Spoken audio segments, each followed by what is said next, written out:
আদম আলাইহিস সালামের প্রথম সন্তানের নাম হলো কাবিল। কাবিল জন্ম নিল, তার সাথে তার এক বোনও জন্ম নিল, একসাথে যমজ। কাবিলের সাথে জন্ম নিল আকলিমা, বড় সুন্দরী, বড় সুন্দরী। দ্বিতীয় ধাপে জন্ম নিলেন হাবিল, তার সাথেও তার এক বোন জন্ম নিল যমজ। কিন্তু বোনটা এত সুন্দরী নয়, এত সুন্দরী নয়। এবার বলুন, বিবাহের আল্লাহর দেওয়া রীতি, আল্লাহর দেওয়া সিস্টেমটা কেমন? আল্লাহর দেওয়া সিস্টেম, আল্লাহর দেওয়া নিয়ম হলো কাবিলে বিয়ে করবে হাবিলের সাথে যেই মেয়ে জন্ম নিয়েছে তারে, আর হাবিল বিয়ে করবে কাবিলের সাথে জন্ম নিয়েছে যেই মেয়ে আকলিমা তারে। এটা হলো আল্লাহ পাকের বিধান, আল্লাহ পাকের রীতি, আদম আলাইহিস সালামের শরীয়তের বিধিবিধান। কিন্তু কাবিল মেনে নিতে পারে না। তার সাথে জন্ম নেয়া বোন আকলিমা বড় সুন্দরী, কিন্তু হাবিলের সাথে জন্ম নেয়া বোন তেমন সুন্দর নয়, সুন্দর নয়। এজন্য কাবিল এই বিয়েটা মেনে নিতে পারে না। সে মনে মনে ভাবতেছে, আমার সাথে জন্ম নিল আমার যে বোন, এই বোন এত সুন্দরী, তারে আমি পাইবো না, পাইব হাবিলে। আর হাবিলের সাথে যেই মেয়ে জন্ম নিয়েছে যেই বোন, সেই বোন তো এত সুন্দর নয়, তারে পাইবো আমি না, আমি এটা মানবো না। বরং আমার সাথে আমার যে বোন জন্ম নিয়েছে এই বোন নিয়ে আমি বিয়ে করব। নাউজুবিল্লাহ। এটা আল্লাহ পাকের বিধানের বিপরীত। তার চিন্তা চেতনা ফিকির ভ্রান্ত হয়ে গেছে। নফসের লোভ, নফসের খায়সাতকে প্রাধান্য দিয়া দিছে শরীয়তের বিধিবিধানের উপর। নিজের চিন্তা ধারণা, নিজের চেতনা, নিজের লোভ লালসারে প্রাধান্য দিয়ে দিছে। সরাসরি সে অস্বীকার করলো। হযরত আদম আলাইহিস সালামের সামনেই সে অস্বীকার করলো, কয় না, আমি আমার সাথে যে বোন জন্ম নিয়েছে আকলিমা তারে বিয়ে করব, আমি হাবিলের সাথে জন্ম নেওয়া বোনকে বিয়ে করব না, কারণ সে সুন্দরী নয়। এমনভাবে যখন শরীয়তের বিধানকে অমান্য করতে লাগলো, আদম আলাইহিস সালামের সামনেই সেই কথা বলতে লাগলো, তখন আল্লাহ পাক সিদ্ধান্ত জানায় দিলেন, আদম তুমি ওদেরকে জানায় দাও, দুজনকে কোরবানি দিতে বলো। আর যার কোরবানি কবুল হবে, যার কোরবানি কবুল হবে তার মতটাই সঠিক। যার কোরবানি কবুল হবে সেই আকলিমারে বিয়ে করবে, বলো কোরবানি দেওয়ার জন্য। তখনকার সময় কোরবানি কবুল হওয়ার সিস্টেম ছিল আকাশ থেকে আগুন নেমে আইসা যার কোরবানির বস্তুটা ছিল সেটাকে খেয়ে ফেলতো।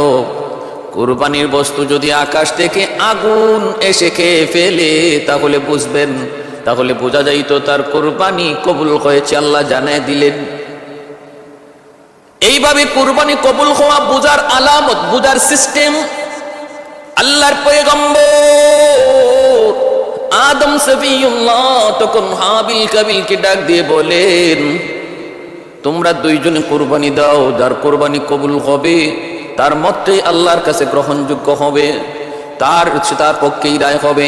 কোরবানি যার কবুল হবে তার পক্ষেই রায় হবে। কিভাবে কোরবানি কবুল হবে? আল্লাহ জানাইছেন আকাশ থেকে আগুন এসে কোরবানির বস্তু খেয়ে ফেলবে। দুইজনে কোরবানি দেওয়ার সিদ্ধান্ত দিল। হাবিল দম্বা রাখালি করতেন, তিনি একটা দম্বা নিয়ে আসলেন, আর কাবিল ক্ষেত খামারি চাষ করত, সে কিছু কৃষি দ্রব্য নিয়ে আসলো।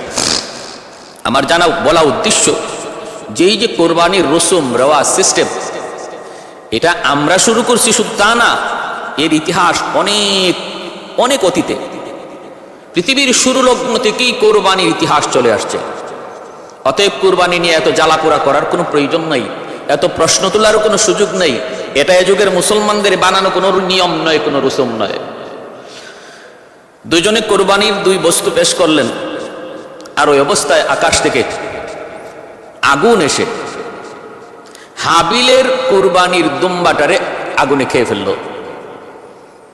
আর কাবিলের কোরবানির বস্তু যেভাবে আছে এভাবেই রয়ে গেল।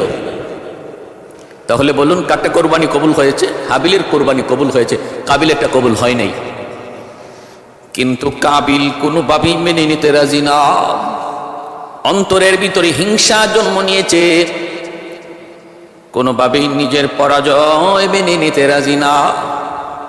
আল্লাহ পাক রব্বুল আলামিন সূরা মায়েদার 27 নম্বর আয়াতের 26 নম্বর 27 নম্বর আয়াতের মধ্যে আল্লাহ পাক নিজে বলেন, واتل عليهم نبأ ابني آدم بالحق إذ قربا قربانا فتقبل من أحدهما ولم يتقبل من الآخر قال لأقتلنك قال إنما يتقبل الله من المتقين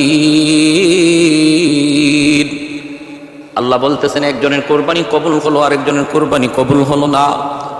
তখন ওই কাবিল বলতেছে হিংসার বশবর্তী হয়ে আমি পরাজয় মেনে নিতে পারবো না, আমি তোমারে হত্যা করব। কাবিল হাবিলকে বলতেছে, ভাইকে বলতেছে, আপন ভাইকে বলতেছে আমি তোমাকে হত্যা করব। ক্বালা লা আকতুলান্নাক, আমি তোমারে হত্যা করব। ক্বালা ইন্নামা ইয়াতাকাব্বালুল্লাহু মিনাল মুত্তাকিন। আর হাবিল বলতেছে শোনো, আল্লাহ মুত্তাকিদের, আল্লাহ ভীরুদের কুরবানি আল্লাহ কবুল করে নেই। যার অন্তরে আল্লাহর ভীতি, আল্লাহর ভয়, যার অন্তরে আল্লাহর ভয়, আল্লাহর ভীতি, তার কুরবানি আল্লাহর দরবারে কবুল হয়, আল্লাহর দরবারে কবুল হয়।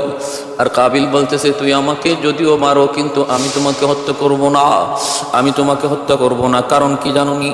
ইন্নী আখাফুল্লাহ রাব্বাল আলামিন, আমি আমার রবকে বড় ভয় করি, আমি আমার রবকে বড্ড ভয় করি।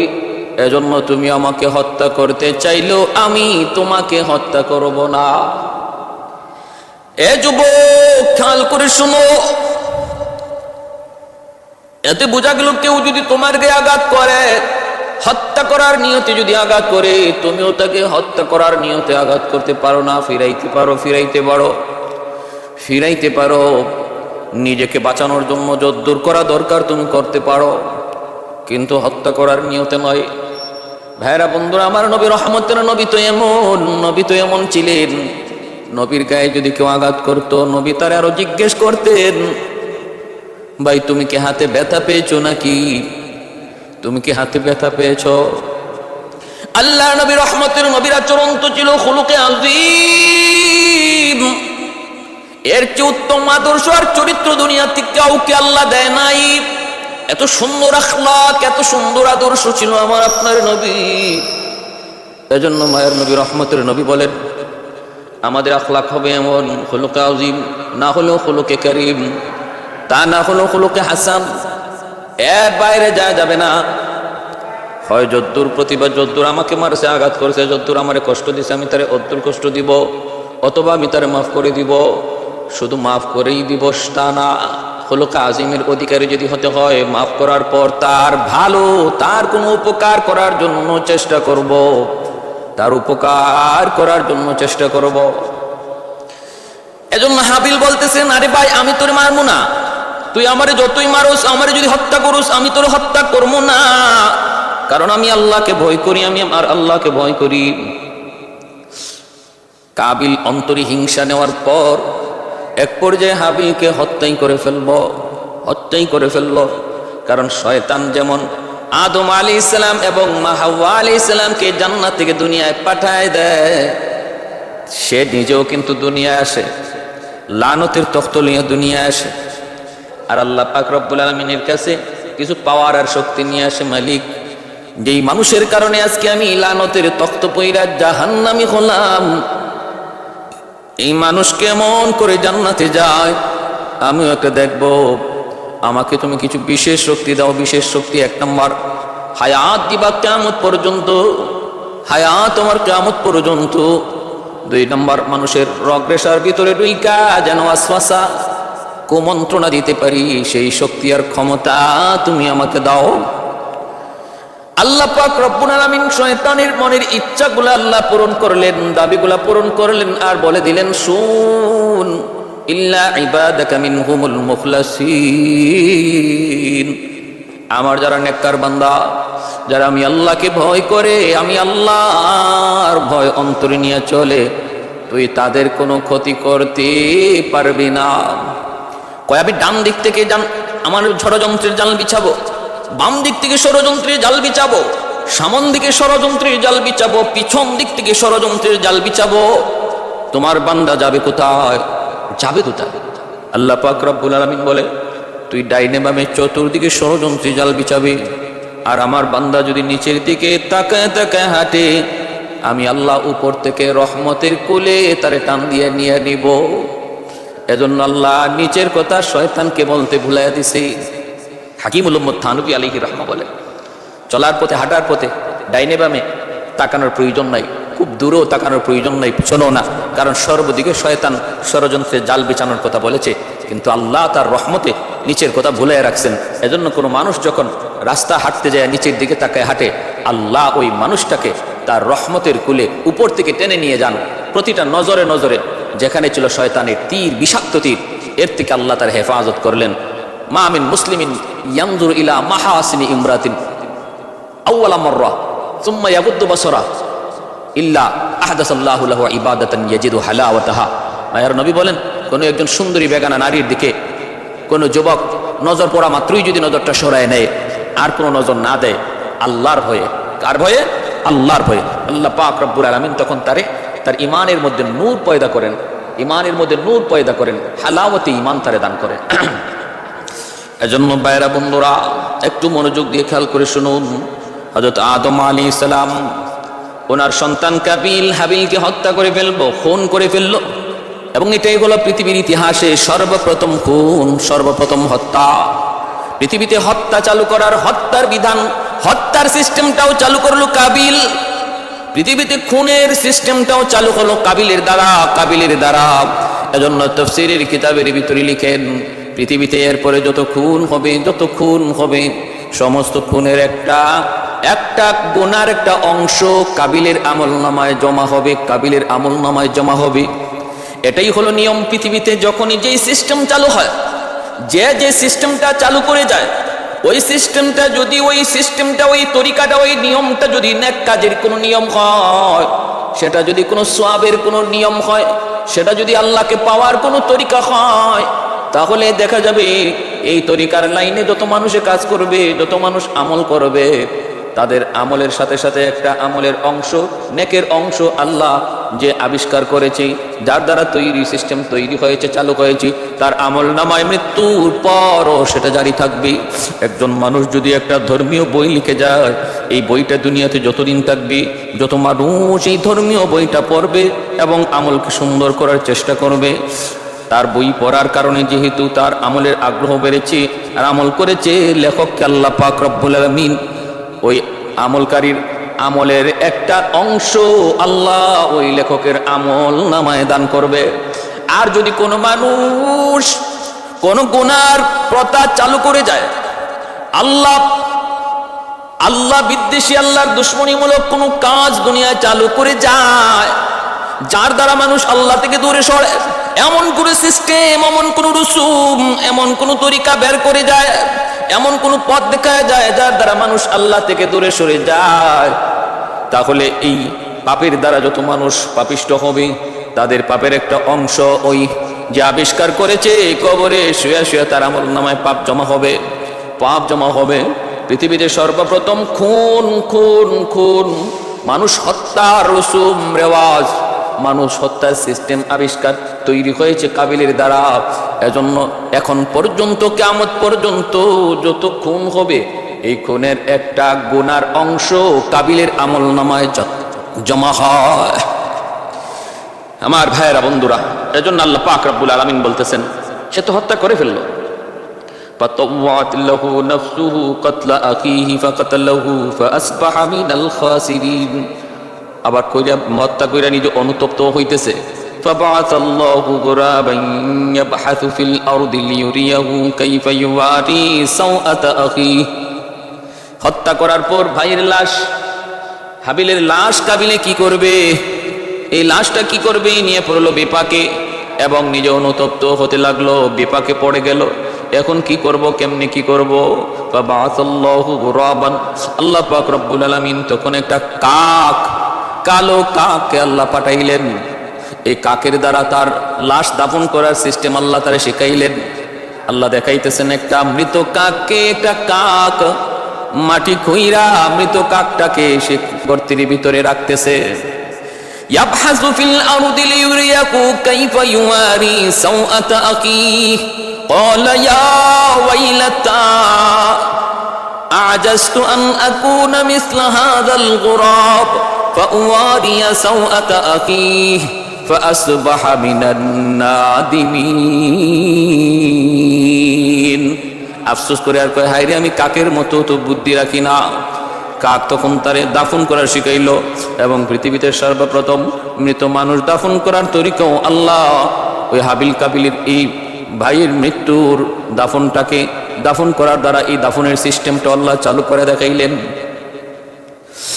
ভাইয়ের আমার, এজন্য বলতেছি, হত্যা করা আজকে আমাদের সমাজেও যত সামান্য কিছু বিষয়, সামান্য স্বার্থের কারণে মানুষকে হত্যা করে ফেলে, ভাইকে হত্যা করে ফেলে।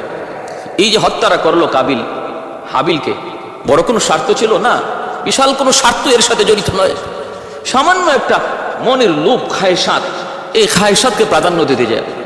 আমাদের সমাজেও এমন সম্পদের লোভে পড়া, ক্ষমতার লোভে পড়া, পদের লোভে পড়ে, চেয়ার পাওয়ার লোভে পড়ে আজ মানুষকে প্রকাশ্যে খুন করছে, ভাইরে খুন করছে।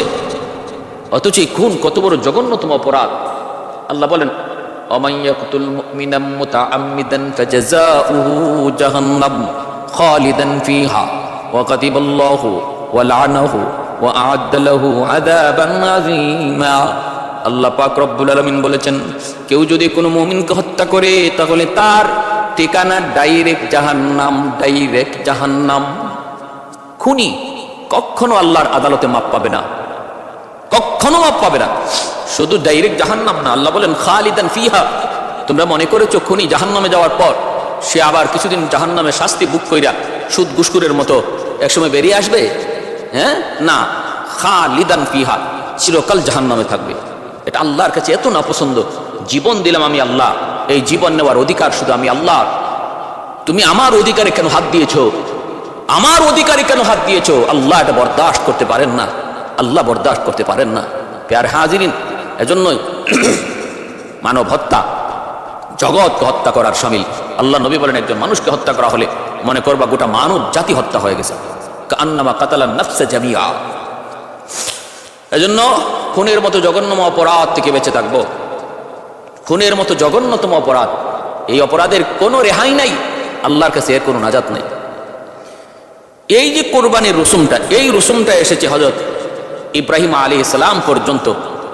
আমাদের জাতির পিতা হযরত ইব্রাহিম আলাইহিস সালাম পর্যন্ত কোরবানির কবুল হওয়ার তরিকা ছিল আকাশ থেকে আগুন আইসা এই বস্তুটারে জ্বালাই দিত। এটাই ছিল কোরবানি করার তরিকা এবং কোরবানি কবুল হওয়ার নিয়ম। কিন্তু ইব্রাহিম আলাইহিস সালামের পর থেকে আল্লাহ কোরবানির সিস্টেম চালু রাখছেন, কিন্তু তরিকা বদলাই দিয়েছেন। কিভাবে? ইব্রাহিম খলিলুল্লাহ, তিনি হলেন আল্লাহর বন্ধু, উপাধি পাইলেন খলিল। খলিল শব্দের অর্থ হলো বন্ধু। ফেরেশতারা কয়, আল্লাহ, আমরা মানুষ হইয়া তোমার বন্ধু হতে পারি না, আর আমরা ফেরেশতা হইয়া তোমার বন্ধু হতে পারলাম না, একটা মানুষ তোমার খলিল হয়ে গেল, বন্ধু হয়ে গেল, এটা কেমন করে? আমাদের বুঝে আসে না। আল্লাহ পাক রব্বুল আলামিন বলেন, বুঝে আসে না? আমার খলিল আমার কতটা প্রিয়, আমার খলিল আমার কতটা ভক্ত, আমার খলিল আমার কতটা পাগল, তোমাদের যদি বুঝে না আসে তাহলে একটু পরীক্ষা করো। একজন ফেরেশতা মানুষের পেশ ধরে ইব্রাহিম খলিলুল্লাহর কাছে আসলেন। ইব্রাহিম খলিল তিনি মরুভূমিতে ছাগল চড়াইতেছেন। ছাগল ফেরেশতা মানুষের বেশ ধরে পাশ দিয়া যান, আর তিনি আল্লাহর নামে জিকির করেন, সুবহানাদিল মুলকি ওয়াল মালাকুত যাল ইজ্জতি ওয়াল আজমতি ওয়াল কিবরিয়াই ওয়াল জাবারুত। এই জিকিরের আওয়াজটা শোনা মাত্রই ইব্রাহিম খলিলের অন্তরের মধ্যে এশকের আগুন জ্বলে উঠল, কারণ তিনি তো ওই নামের পাগল। এই নামটা কে যেন নিতেছে, যেই নামের পাগল ইব্রাহিম, ওই নাম কে যেন নিয়ে যাচ্ছে, কে যেন এই নামটা জপতেছে। ইব্রাহিম খলিল লোকটার পিছনে পিছনে যায় দৌড় দিলেন। কে গো ভাই, তুমি কে? কি তোমার পরিচয়? এত সুন্দর করে আমার মালিকের নাম তুমি নিচ্ছ, কি তোমার পরিচয়? বলে, আমার পরিচয় জানা দরকার নাই, আমার সময় কম, কি চাই আপনি বলেন। ইব্রাহিম খলিল বলেন, আবার আমার ওই মালিকের নাম তুমি যদি বলো, আমি এই যে তোমারে কদম জড়ায় ধরলাম, আরেকটা বার তুমি আমাকে আমার মাসুকের নাম তুমি শোনাও। ফেরেশতা মানুষরূপী ফেরেশতা তখন বলেন না, আমি শোনাইতে পারি, শর্ত আছে। কয় কি শর্ত? শর্ত হলো তোমার ওই ছাগলের পালের অর্ধেক ছাগল আমাকে দিয়ে দিতে হবে, তাহলে আমি একবার আরেকবার এই নাম তোমারে শোনাইতে পারি। ইব্রাহিম খলিল আল্লাহর এত পাগল, এত আশিক, তিনি বললেন ঠিক আছে, আমি তোমাকে অর্ধেক ছাগলের পাল তোমাকে দিয়ে দেব, বিনিময়ে তুমি আমাকে আরেকবার আমার মাশউকের নাম তুমি শোনাও। ফেরেশতা আরেকবার শোনাইলেন, সুবহানাদিল মুলকি ওয়াল মালাকুত যাল ইজ্জাতি ওয়াল আজমাতি ওয়াল কিবরিয়াই ওয়াল জাবারুত। অর্ধেক ছাগলের পাল দিয়ে দিলেন। ফেরেশতা চলে যেতে চান, মানুষরূপী ফেরেশতা ইব্রাহিম খলিল যাইতে দেন না, আবার জড়ায় ধরলেন, না না, আরেকবার আপনি আমাকে শোনান। ফেরেশতা বলে শোনাইতে পারি, শর্ত হলো বাকি অর্ধেক ছাগলের পালটাও আমাকে দিয়ে দিতে হবে। ইব্রাহিম খলিল বলেন, তাও তোমাকে দিয়ে দিলাম, কিন্তু আমাকে আরেকবার এই নামটা শোনাও। আমি যেই নামের পাগল, এই নামের যে আমি আশিক, আমি যেই নামের জন্য পাগল। ভাইরে, আল্লাহ নামের উপরে কি পরিমাণ দেওয়ানা, আল্লাহর আশিক, আল্লাহর নামের উপর কি পরিমাণ দেওয়ানা, আল্লাহ আল্লাহ নামের উপরে কি পরিমাণ মজা, কি পরিমাণ স্বাদ একজন আশিক ছাড়া বুঝে না। একজন আশিক ছাড়া কোনোদিন এই নামের মজার স্বাদ বুঝবে না। আল্লাহ আল্লাহ क्या मज़ाई नाम है, अल्लाह अल्लाह आशिकों का काम है, अल्लाह अल्लाह क्या मज़ाई नाम है, अल्लाह अल्लाह आशिकों का काम है, अल्लाह अल्लाह मुमिनों का काम है। अहदुन लैसा कमिस्ली समदुन लैसा कफदली লিমানিল মুলকু তুগুই তু সাজাওয়ার খুদাই। আল্লাহর পয়গম্বর বলে, আমি অর্ধেক ছাগল বাকি অর্ধেকটাও দিয়া দিব, বিনিময়ে আরেকবার আমার মাশউকের নাম তুমি শোনাও। ফেরেশতা আবার তার নাম শোনাইলেন, বাকি অর্ধেক ছাগলের পাল তিনি দিয়ে দিলেন। এরপরে দেখা যায় ফেরেশতা চলে যেতে চান, কিন্তু ইব্রাহিম খলিল তিনি তো যাইতে দেন না, আবার যা আটকে দিলেন আর বলতেছেন, আমাকে আরেকবার শোনাও, আরেকবার আমার মাশউকের নাম শোনাও। ফেরেশতা বলে, এখন তুমি কি দিবা? কিছুই তো নাই, দিবা কি? আমি তো বদলা ছাড়া নাম বলি না, আমি তো কোনো বিনিময় ছাড়াই নাম শোনাই না, এখন কি দিবা, এখন কি দিবা? আল্লাহর খলিল তখন কান্দেন, চোখের পানি মুছেন আর বলেন, রে ভাই, তুমি যদি আরেকবার আমাকে আমার মাশউকের নাম শোনাও, আমি সারা জীবনের জন্য তোমার গোলাম হয়ে যাব। আহাদুল লাইসা কামিসলি সামাদুন লাইসা কাফদলি লিমানিল মুলকু তুগুই তু সাজাওয়ার খুদাই। তু খুদাবন্দে আমি নি, তু খুদাবন্দে সারি, তু খুদাবন্দে জমিনি, তু খুদাবন্দে সামাই, তু রহিমি, তু করিমি, তু সামিঈ, তু বসিরি, তু মুইজ্জি, তু মুযিল্লি, তু মালিকিল আরশি বজাই। বরি আজ খুরদন ও খুফতন, বরি আজ তুহমতি মরদন, বরি আজ বিমো বরি উ, বরি আজ বিমো উমিদি, বরি আজ রঞ্জ বালাই।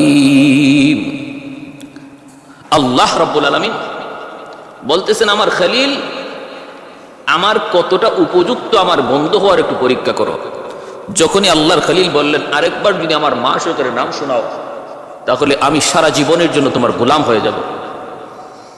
সাথে সাথে মানুষরূপী ফেরেশতা কয়ে, গো আল্লাহর বন্ধু, আল্লাহর খলিল, আমি মানুষ নই, আমি নূরের তৈরি ফেরেশতা, আমি এসেছিলাম আপনাকে একটু পরীক্ষা করার জন্য। কোন যোগ্যতার বলে আপনি আল্লাহর খলিল? একটু পরীক্ষা নেওয়ার জন্য আমি এসেছিলাম। আমার পরীক্ষা আপনি 100 পাস করেছেন, 100 পাস। অতএব আপনি যে আল্লাহর খলিল, আল্লাহ যে আপনার খলিল বানাইছে, বন্ধু বানাইছে, সেটা 100 যথাযথ। যে মানুষ একবার আল্লাহ নাম শোনার জন্য জীবনের জন্য গোলাম হয়ে যেতে চায়, গোলামের জিন্দেগি গ্রহণ করতে চায় শুধু একবার আল্লাহ নাম শোনার জন্য, সে যে আল্লাহর কতটা পাগল, কতটা দেওয়ানা বুঝতে আর বাকি নাই। এরপর আল্লাহ পাক কয়, বন্ধু খলিল ইব্রাহিম, আমি আল্লাহর সাথে বন্ধুত্ব করবা, দোস্তি করবা, নজরানা দেয়া লাগবে। এরপর আল্লাহ পাক একের পর এক নজরানা নিতেছেন। সন্তান জন্ম হয় না, বৃদ্ধ বয়সে আল্লাহ তাআলা সন্তান দিলেন, নাম হযরত ইসমাঈল আলাইহিস সালাম। ভাইরা বন্ধুরা, সন্তান জন্মের পরপরই আল্লাহ পাক রব্বুল আলামিন কয়, ইব্রাহিম, সন্তান ইসমাইলের মায়া বেশি না আমি আল্লাহর মায়া তোমার কাছে বেশি? মোহাব্বত ইসমাইলের বেশি না আমি আল্লাহর বেশি? আল্লাহ তোমার কয় প্রমাণ চাই, প্রমাণ। কয় মালিক তুমি কি প্রমাণ চাও? আল্লাহ বলে, বনবাস দিয়ে দাও। যে সন্তান এত কান্নাকাটি কইরা আমি আল্লাহর কাছ থেকে তুমি পাইছো, যদি সন্তানের চেয়ে মোহাব্বত আমি আল্লাহর বেশি হয়, তাহলে নজরানা চাই, দলিল চাই, প্রমাণ। খলিল বলে, মালিক কেমনে? কয় সন্তান আর মাকে বনবাস দাও। এ ভাই, সেই ফিলিস্তিন থেকে মক্কার জমিন, ওই মক্কার জমিন পর্যন্ত চলে আসলেন। এখন যেখানে আল্লাহর ঘর বাইতুল্লাহ, আল্লাহর ঘর খানায় কাবা, এই জায়গায় আসলেন। জিব্রাইল আমিন সাথে ছিলেন, জিব্রাইল আমিন সাথে ছিলেন। এখানে আসার পর জিব্রাইল বলতেছে, ওগো আল্লাহর পয়গম্বর, এই সেই জায়গা যেখানে আপনি আপনার সন্তান আর আপনার বিবি হাজেরাকে এখানে রেখে যাবেন, এই সেই জায়গা। আল্লাহর খলিল দুধের শিশু ইসমাইল আর মাকে ওই মক্কার প্রান্তরে বাইতুল্লাহ না বাইতুল্লাহর ওই জায়গায় সাফা মারওয়া পাহাড়ের কাছেই তিনি এখানে সন্তানকে রাখলেন। সন্তানকে আর সন্তানের মাকে রেখে আল্লাহর খলিল তিনি চলে যাইতেছেন। ওই অবস্থায় মা হাজেরা তিনি ডাক দিয়ে বলতেছেন, স্বামী গু, ও স্বামী, কিছু পানি আর কিছু খেজুর তুমি দিয়ে গেলা, কয়েকদিনের ভিতরেই খেজুরটাও শেষ হয়ে যাবে, পানিটাও শেষ হয়ে যাবে, কিন্তু আমাদেরকে কোথায় রেখে যাইতেছো? কেন রেখে যাইতেছো? কই চলে যাইতেছো? কতদিনের জন্য রেখে যাচ্ছ? কিছুই তো বলো নাই। অপরাধ কি গো স্বামী? আমি স্ত্রী যদি তোমার সাথে কোনো অন্যায় করে থাকি, আমার শাস্তি দেও, শাস্তি দেও, মাথা পেতে নেব। কিন্তু আমার দুধের বাচ্চাটার কি অপরাধ? আমার দুধের শিশুটার তো কোনো অপরাধ নাই। শাস্তি যদি পেতে হয় আমি পাবো, আমার সন্তান কেনই শাস্তি ভোগ করবে? ইব্রাহিম খলিল চোখের পানিটা মুছেন, কথা বলেন না। বারবার শুধু মা হাজেরা তখন বলতেছেন, স্বামী গো একটু বলো, কথা বলো, কথা বলো, কেন তুমি এখানে এই মরুভূমিতে রেখে যাইতেছ? ঘর নাই, বাড়ি নাই, পানির কোনো ব্যবস্থা নাই, গাছপালা বলতে কিছুই নাই, এই জায়গার মধ্যে কেন রেখে যাইতেছ একটু বলো। আল্লাহর খলিল তখন চোখের পানি মুছে আর আসমানের দিকে আঙ্গুল ইশারা করে দেখায়, আসমানের দিকে ইশারা করে বুঝা দেয়, ওগো বিবি, আমার ইচ্ছায় তোমাকে রেখে যাই নাই, এখানে তোমাকে আর তোমার সন্তানকে, আমার সন্তানকে রেখে যাওয়া আমার মালিকের ইশারায়। মা হাজেরা তখন বলতেছেন, যদি আমার আল্লাহর ইশারায় হয় তাহলে আমার কোনো আপত্তি নেই, কারণ আমার আল্লাহই আমার উত্তম হেফাজতকারী। কেমন ধৈর্যশীল আল্লাহর উপর, কেমন আস্থা আল্লাহর উপর, কেমন ভরসা। আল্লাহ বলে, ওয়া মান ইয়াতাওয়াক্কাল আলাল্লাহ ফাহুয়া হাসবুহ। কেউ যদি আমি আল্লাহর উপর 100 ভরসা করে, আমি আল্লাহ তার জন্য যথেষ্ট, আমি আল্লাহ তার জন্য যথেষ্ট হয়ে যাই। তিনি যখন বুঝলেন আল্লাহর ইশারায়, মা হাজেরা বলেন, তাহলে কোনো টেনশন নাই, আপনি নির্ভয়ে যান, আমার মালিক আমার উত্তম হেফাজতকারী। সুবহানাল্লাহ। ভাইরা বন্ধুরা, তিনি চলে গেলেন, এইদিকে তিনি চলে গেলেন, সংসার করেন বিবি সায়রার সাথে সংসার করেন। এরপরে এইদিকে হযরত ইসমাইল আস্তে আস্তে একটু বড় হলেন, পানির ব্যবস্থা হলো। বলে কেমনে হলো সেদিকে বিস্তারিত ঘটনা বলবো না। মা হাজেরা তিনি সাফা মারওয়ায় দৌড়াদৌড়ি করেন, পানির তৃষ্ণা ইসমাইল ছটফট করে মা হাজেরা সাফা মারওয়ায় দৌড়াদৌড়ি করেন পানির একটু সন্ধান পাওয়ার জন্য। একজন মা যখন নিজের চোখে দেখে সন্তান পানির তৃষ্ণায় ছটফট করতেছে, মারা যাবে, ওই অবস্থায় মায়ের দিলের হালত দুনিয়ার কেউ বুঝবে না, বুঝবে শুধু ওই মা। এজন্য মা হাজেরা তিনি ওই সন্তানে পিপাসিত ওই চোখ, পিপাসিত ওই ঠোঁট তিনি তো দেখতেছেন। এক ফোঁটা পানির জন্য সাফা মারওয়ায় দৌড়ান, উঁচু জায়গায় উঠেন, নিচা জায়গায় নামেন, কোথাও কোনো পানির ব্যবস্থা আছে কিনা একটু দেখার জন্য। ভাইরা বন্ধুরা, কিন্তু না, এরকম পাগল পাড়া হয়ে 7 বার তিনি দৌড়াইলেন আল্লাহ পাকের কাছে। এই দৌড়টা এত এত ভালো লাগলো। হজের মৌসুম চলছে, হজের হাজিগণ আল্লাহর ঘর দেখার জন্য রওনা দিয়েছেন। এ ভাই, এই হজের পুরা আমলগুলি, রুকুনগুলি আমাদের দুইজন পিতার স্মৃতি এর মধ্যে বেশি জড়িত। একজন আদি পিতা আদম, আরেকজন হলো জাতির পিতা ইব্রাহিম আলাইহিস সালাম। এই দুইজনের স্মৃতি হজের সমস্ত কাজের মধ্যে সবচেয়ে বেশি জড়িত। এই স্মৃতিগুলাই চারণ করা হয়।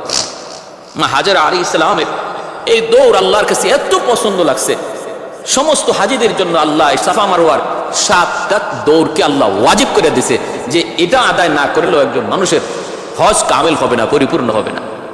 সুবহানাল্লাহ। তারপরে হযরত হাজরা আলাইহিস সালাম তিনি দেখতেছেন পানির সন্ধান না পেয়ে ইসমাইল আলাইহিস সালামের কাছে আসলেন। এসে দেখেন পায়ের গোড়ালির আঘাতে এই পাথর ফেটে জমজম পানির উৎপত্তি, জমজম পানির ফোয়ারা তৈরি হয়েছে। মা হাজেরার সাথে সাথে এই পানির চতুর্দিকে পাথর দিয়ে একটু বাঁধ দিয়ে আটকাইলেন, নতুবা এই পানি যদি ওই সময় তিনি না আটকাইতেন, তাম পৃথিবী এই জমজমের পানিতে ভরপুর হয়ে যেত, সব ডুবে যেত। আজও সেই দিন থেকে জমজম পানির ফোয়ারা তৈরি হয়েছে, আজও আছে, কিয়ামত পর্যন্ত এই পানি থাকবে। কতবার সেচন করা হয়েছে, কিন্তু পানি আর কমে না। নিচ থেকে যেভাবে উঠতেছে এইভাবেই আল্লাহর কুদরতে পানি উঠতেছে। কত অমুসলিমরা কত পরীক্ষা করেছে জমজম, বিজ্ঞানীরা, ইহুদিরা, খ্রিস্টানরা জমজমের পানি কত পরীক্ষা করেছে। এই পানির মধ্যে একটা গুণ হলো পানির তৃষ্ণা নিবারণ হয়, আর একটা গুণ হলো পেটের ক্ষুধা, এই ক্ষুধাও নিবারণ হয়। শুধু পানির তৃষ্ণা নিবারণ হয় না, ক্ষুধাও নিবারণ হয়। এজন্য এই পানির তৃষ্ণার সাথে তারা যে ক্ষুধার্ত ছিলেন, তৃষ্ণার্ত এবং ক্ষুধার্ত দুটোটা আল্লাহ পাক এই জমজম পানির দ্বারা পূরণ করেছেন। আজও জমজম পানি যারা পান করে, এই পানি পান করার দ্বারা যেমন তৃষ্ণা নিবারণ হয়, তেমন ক্ষুধাও নিবারণ হয়। আল্লাহ এই দুটোটা শক্তি পানির মধ্যে রেখেছেন। এজন্য আমার ভাইয়েরা, বন্ধুরা, এইভাবে তিনি মক্কায় বড় হতে লাগলেন। বাইতুল্লাহর জন্ম হলো, আল্লাহর ঘর বাইতুল্লাহ তৈরি হলো, মানুষের বসতি হলো। মানুষের বসতি তৈরি হওয়ার আগেই আল্লাহ পাক রব্বুল আলামিন ইসমাইল আলাইহিস সালাম কিছুটা মায়ের আদরে সোহাগে তিনি কিছুটা বড় হতে লাগলেন। মাত্র বাবার আঙ্গুল ধরে ধরে হাঁটা শিখলেন, আব্বু আব্বু বলা ডাক শিখলেন। সন্তানের এই বয়সটাতে বাপ মা সন্তানের প্রতি বেশি আসক্ত হয়। আল্লাহ পাক রব্বুল আলামিন তখন বলতেছেন, ইব্রাহিম, তোমার ইসমাইল এখন আব্বু আব্বু ডাকতে জানে। অতএব এই বয়সে সন্তানের প্রতি বাবার দরদ বেশি হয়। আমি আল্লাহ দেখতে চাই এই দরদটা তোমার অন্তরে বেশি নাকি আমি আল্লাহর দরদ। স্বপ্ন যুগে আল্লাহ দেখাইতেছেন, ইব্রাহিম কোরবানি করো। ইব্রাহিম আলাইহিস সালাম স্বপ্ন যুগে দেখেন কোরবানি করার নির্দেশ, ঘুম থেকে উঠা 200টা উট কোরবানি করলেন। আবার স্বপ্নে দেখেন ইব্রাহিম কোরবানি করো, আবারও তিনি 200টা উট কোরবানি করলেন। আবার দেখেন কোরবানি করো, ও ইব্রাহিম, তোমার কাছে সবচেয়ে প্রিয় বস্তুটা কোরবানি করো। এইবার ঘুম থেকে উঠে চিন্তায় পড়ে গেলেন, প্রিয় বস্তু, আমার কাছে সবচেয়ে প্রিয় বস্তু হলো আমার সন্তান ইসমাইল। আল্লাহ তো আমার কাছে আবারও পরীক্ষা চায়, বন্ধুত্বের পরীক্ষা চায়। সন্তান কোরবানি। সারার সাথে পরামর্শ করলেন। বিবি সারা বলেন, আপনি আল্লাহর হুকুম কার্যকর করুন। রওনা দিয়ে দিলেন মক্কায়। সেই তিনি বিবি হাজেরাকে বলতেছেন, বিবি গো, ও বিবি, আমার সন্তান ইসমাইলকে তুমি একটু সাজায় গোজায় দাও। এক জায়গায় বেড়াইতে যাব, মেহমানদারি করতে যাব। হাজেরা তিনি সাজায় গুজায়া বাবার সাথে দিয়ে দিলেন। মা হাজেরা তিনিও খুব খুশি, আমার সন্তানকে আমার স্বামী এত আদর করতেছেন, এত মায়া ভরে ডাইকে তিনি কোথাও নিয়ে যাবেন মেহমানদারিতে, বেড়াইতে। মা সন্তানকে যখন বাবা আদর করে, বাবা বেশি আদর করে ডাক দেয়, তখন মার কলিজা বেশি খুশি হয়। বাবা যখন সন্তানকে বেশি আদর করে, তখন মার কলিজা বেশি খুশি হয়। হাজেরা বলতেছেন, যান, আপনি সাজায় গুজায় দিলাম। তিনি সাজায় গুজায় নিয়ে রওনা দিছেন।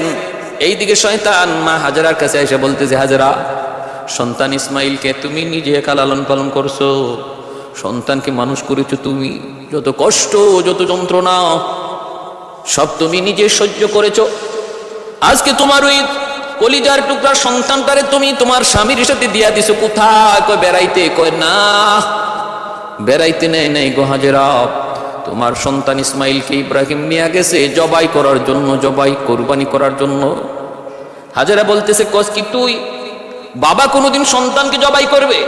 কয় হ করবে। হাজেরা বলেন অসম্ভব, আমি বিশ্বাস করি না। শয়তান বলে করবে করবে, কয় না বিশ্বাস করি না এমনি। শয়তানে কয় আল্লাহর হুকুমে, আল্লাহর হুকুমে। তখনই মা হাজেরা বলে তাহলে তুই ইবলিস, আমার আল্লাহর হুকুমে যদি এটা হয়ে থাকে আমি তো নিষেধ করবই না, বরং আমি আরো সুন্দর করে সাজায় গুজায় দেব। যদি আমার আল্লাহ চান আমার সন্তান ইসমাইলের কোরবানি, তাহলে আমার কোনো আপত্তি নাই। আর তুই যাই আমারে বাধা দিচ্ছ, নিঃসন্দেহে তুই হলে ইবলিস। মা হাজেরার কাছে শয়তান পারে নাই, দৌড়ে গেল ইসমাইলের কাছে। যায় বলতেছে ইসমাইল কই যাস? কয় আব্বার সাথে যাই বেড়াইতে। কয় না বেড়াইতে না, তোর বাবা তোর জবাই করতে নিতেছে, জবাই করতে নিতেছে। কয় কয় কেমন করে এটা সম্ভব? কয় না আল্লাহর হুকুমে।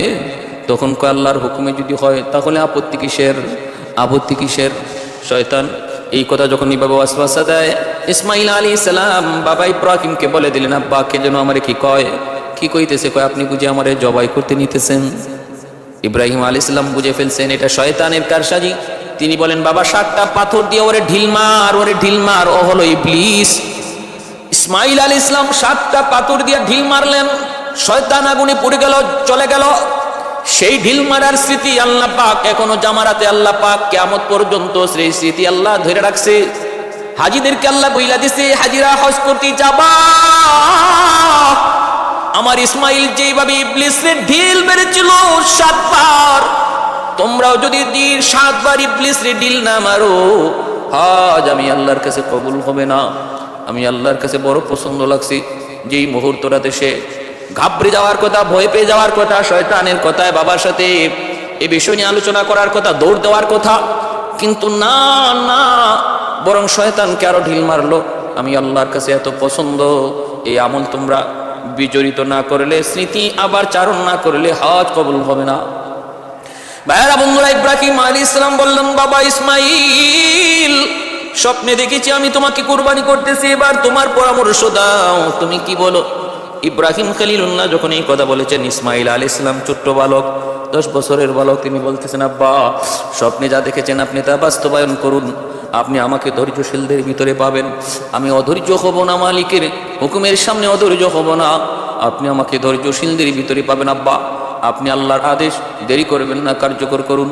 কিন্তু আব্বা আপনি যে আমাকে কোরবানি দিবেন, আপনি আমাকে উপর করে শোয়া রাখবেন, আমাকে আমার চেহারাটা দেখে আপনি কোরবানি দিয়েন না, কারণ আমার চেহারা যদি আপনার নজরে পড়ে তাহলে কিন্তু কোরবানি দিতে পারবেন না, হাত আপনার চলবে না, উপর করে শোয়া দিবেন।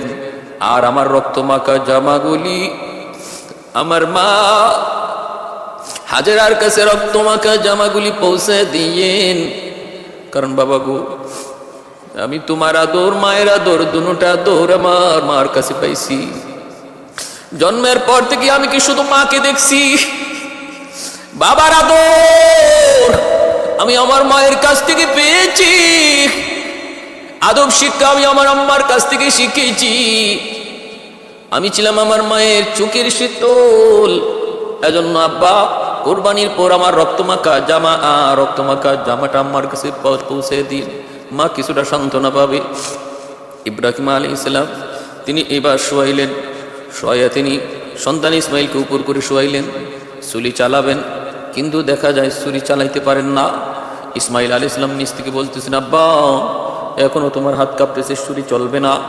বাবা তুমি তোমার চোখটাও বেঁধে ফেলো, কারণ তুমি তোমার নিজের চোখে সন্তানের কুরবানির দৃশ্য দেখলে কুরবানি হবে না, করতে পারবা না, নিজের চোখটাও বেঁধে ফেলো। ইব্রাহিম আলাইহিস সালামকে ইসমাইল এই পরামর্শ দিলেন। ইব্রাহিম আলাইহিস সালাম নিজের চোখটাও তিনি বেঁধে ফেললেন, তারপরে ছুরি চালাইতে শুরু করলেন। ভাইরা বন্ধুরা ছুরি চালাইতে শুরু করলেন।